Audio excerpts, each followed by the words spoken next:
My starting point when it comes to the consideration of any issue relating to free speech is my passionate belief that the second most precious thing in life is the right to express yourself freely. The most precious thing in life, I think, is food in your mouth, and the third most precious is a roof over your head. But a fixture for me in the number 2 slot is free expression, just below the need to sustain life itself. That is because I have enjoyed free expression in this country all my professional life and fully expect to continue to do so. Personally, I suspect highly unlikely to be arrested for whatever laws exist to contain free expression because of the undoubtedly privileged position that is afforded to those of a high public profile. So my concerns are less for myself and more for those more vulnerable because of their lower profile. Like the man arrested in Oxford for calling a police horse gay, or the teenager arrested for calling the Church of Scientology a cult, or the cafe owner arrested for displaying passages from the Bible on a TV screen. When I heard of some of these more ludicrous offences and charges, I remembered that I had been here before in a fictional context.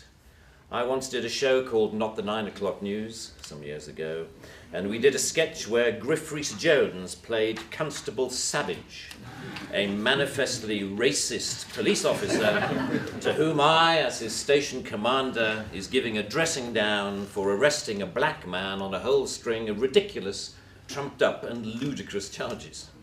The charges for which Constable Savage arrested Mr. Winston Kadogo of 55 Mercer Road were these: walking on the cracks in the pavement, walking in a loud shirt in a built-up area during the hours of darkness, and one of my favourites, walking around all over the place. He was also arrested for urinating in a public convenience and looking at me in a funny way. Who would have thought that we would end up with a law that would allow life to imitate art so exactly? I read somewhere a defender of the status quo claiming that the fact that the gay horse case was dropped after the arrested man refused to pay the fine, and that the Scientology case was also dropped at some point during the court process, was proof that the law was working well, ignoring the fact that the only reason these cases were dropped was because of the publicity that they had attracted. The police sensed that ridicule was just around the corner and withdrew their actions. But what about the thousands of other cases that did not enjoy the oxygen of publicity, that weren't quite ludicrous enough to attract media attention? Even for those actions that were withdrawn, people were arrested, questioned, taken to court, and then released. You know, that isn't a law working properly. That is censoriousness of the most intimidating kind, guaranteed to have, as Lord Dear says, a chilling effect on free expression and free protest. Parliament's Joint Committee on Human Rights summarised, as you may know, this whole issue very well by saying, while arresting a protester for using threatening or abusive speech may, depending on the circumstances, be a proportionate response, we do not think that language or behaviour that is merely insulting should ever be criminalised in this way. The clear problem with the outlawing of insult is that too many things can be interpreted as such. Criticism is easily construed as insult by certain parties. Ridicule easily construed as insult. Sarcasm, unfavourable comparison, merely stating an alternative point of view to the orthodoxy can be interpreted as insult. And because so many things can be interpreted as insult, it is hardly surprising that so many things have been, as the examples I talked about earlier show. Although the law under discussion has been on the statute book for over 25 years, it is indicative of a culture that has taken hold of the programmes of successive governments, that with the reasonable and well-intentioned ambition to contain obnoxious elements in society, has created a society of an extraordinarily authoritarian and controlling nature.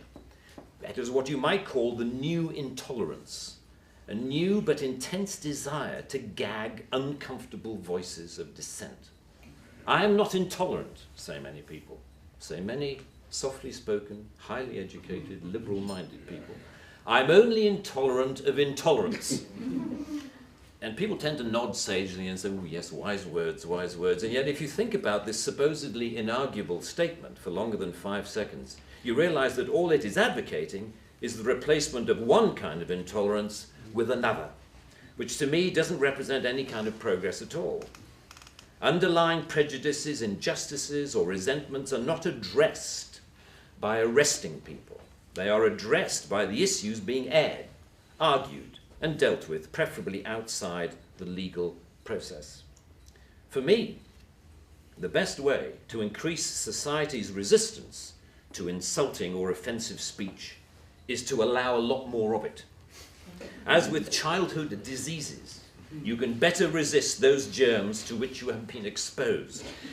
We need to build our immunity to taking offense so that we can deal with the issues that perfectly justified criticism can raise.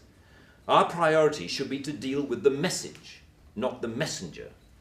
As President Obama said in an address to the United Nations only a month or so ago, laudable efforts to restrict speech can become a tool to silence critics or oppress minorities. The strongest weapon against hateful speech is not repression, it is more speech. And that's the essence of my thesis, more speech. If we want a robust society, we need more robust dialogue, and that must include the right to insult or to offend. And even if, as Lord Dear says, the freedom to be inoffensive is no freedom at all. The repeal of this word in this clause will be only a small step, but it will, I hope, be a critical one in what should be a longer-term project to pause and slowly rewind a creeping culture of censoriousness. It is a small skirmish in the battle, in my opinion, to deal with what Sir Salman Rushdie refers to as the outrage industry. Self-appointed arbiters of the public good, encouraging media-stoked outrage to which the police feel under terrible pressure to react. A newspaper rings up Scotland Yard. Someone has said something slightly insulting on Twitter about someone who we think a national treasure. What are you going to do about it? And the police panic and they scrabble around and then grasp the most inappropriate lifeline of all, Section 5 of the Public Order Act, that thing where you can arrest anybody for saying anything that might be construed by anyone else as insulting. They don't seem to need a real victim. They need only to make the judgment that somebody could have been offended if they had heard or read what has been said. The most ludicrous degree of latitude. The storms that surround Twitter and Facebook comment have raised some fascinating issues about free speech, which we haven't really yet come to terms with. Firstly, that we all have to take responsibility for what we say, which is quite a good lesson to learn.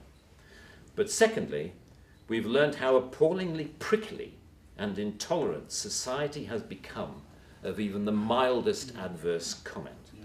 The law should not be aiding and abetting this new intolerance. Free speech can only suffer if the law prevents us from dealing with its consequences. I offer my wholehearted support to the Reform Section 5 campaign. Thank you very much.